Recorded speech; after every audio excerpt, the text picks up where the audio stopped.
ಈ ವಿಡಿಯೋವನ್ನು ಪೂರ್ತಿಯಾಗಿ ನೋಡಿ, ಲೈಕ್ ಮಾಡೋದನ್ನು ಮರಿಬೇಡಿ. ನಿಮ್ಮ ಒಂದು ಲೈಕ್ ಮತ್ತು ಸಬ್ಸ್ಕ್ರೈಬ್ ನನ್ನ ಮುಂದಿನ ವಿಡಿಯೋಗೆ ಸ್ಫೂರ್ತಿದಾಯಕವಾಗಲಿ. ಎಲ್ಲರಿಗೂ ನಮಸ್ಕಾರ. ಬಾಂಗ್ಲಾದೇಶ ಪ್ರಪಂಚದಲ್ಲಿ ಅತಿದೊಡ್ಡ ಜೀನ್ಸ್ ಸರಬರಾಜು ಮಾಡುವ ದೇಶ. ಇದು ಕೆಲವು ದಿನಗಳ ಹಿಂದಿನ ಮಾತು.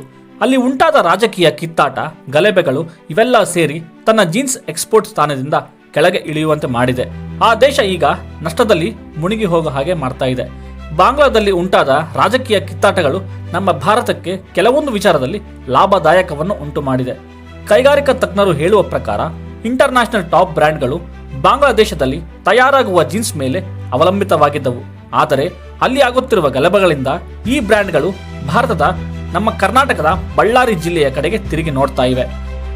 Ballari jeans capital of India ಎಂಬ ಹೆಮ್ಮೆಯ ಹೆಸರನ್ನು ಹೊಂದಿದೆ. ಇದನ್ನು ಒಮ್ಮೆ ರಾಹುಲ್ ಗಾಂಧಿ ಅವರು ಭಾಷಣದಲ್ಲಿ ಹೇಳಿದರು, ನಾನು ಬಳ್ಳಾರಿಯನ್ನು ಜೀನ್ಸ್ ಕ್ಯಾಪಿಟಲ್ ಆಫ್ ಇಂಡಿಯಾ ಮಾಡ್ತೀನಿ ಎಂದು. ಸದ್ಯ ಬಾಂಗ್ಲಾದೇಶದಲ್ಲಿ ಉಂಟಾದ ಬರಗಾಲ, ಗಲಭೆಗಳಿಂದ ಬಳ್ಳಾರಿ ಜೀನ್ಸ್ಗೆ ಬಹಳಷ್ಟು ಬೇಡಿಕೆ ಬಂದಿದೆ. ಬಳ್ಳಾರಿಯಲ್ಲಿ ಜೀನ್ಸ್ ತಯಾರಿ ಮಾಡುವ ಪ್ರತಿಯೊಂದು ಯೂನಿಟ್ 5 ರಿಂದ 10 ಲಕ್ಷ ರೂಪಾಯಿಗಳನ್ನು ತಿಂಗಳಿಗೆ ಲಾಭವನ್ನು ತೆಗೊಳ್ತಾ ಇವೆ. ಬಳ್ಳಾರಿಯಲ್ಲಿ ಸುತ್ತಮುತ್ತ 500ಕ್ಕಿಂತ ಹೆಚ್ಚು ಜೀನ್ಸ್ ತಯಾರಿ ಘಟಕಗಳು ಇವೆ. ಮುಂಚೆ ನಮ್ಮ ಬಳ್ಳಾರಿಯಲ್ಲಿ ತಯಾರಾಗುತ್ತಿದ್ದ ಜೀನ್ಸ್ಗಳು ಮುಂಬೈ, ಸೂರತ್ ಅವರು ತಗೊಳ್ತಾ ಇದ್ರು.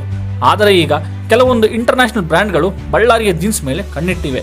ಓನರ್ ಆಫ್ ಪೋಲೆಕ್ಸ್ ಜೀನ್ಸ್ ಮತ್ತು Ballari jeans industry welfare association member ಆದ ಪೋಲೆಕ್ಸ್ ಮಲ್ಲಿಕಾರ್ಜುನ್ ಅವರು ಹೇಳುವ ಪ್ರಕಾರ, ನಮ್ಮ ಬಳ್ಳಾರಿ ಜೀನ್ಸ್ ಇಂಡಸ್ಟ್ರಿ ಈಗ ಇಂಟರ್ನ್ಯಾಷನಲ್ ಹಬ್ ಆಗಿದೆ.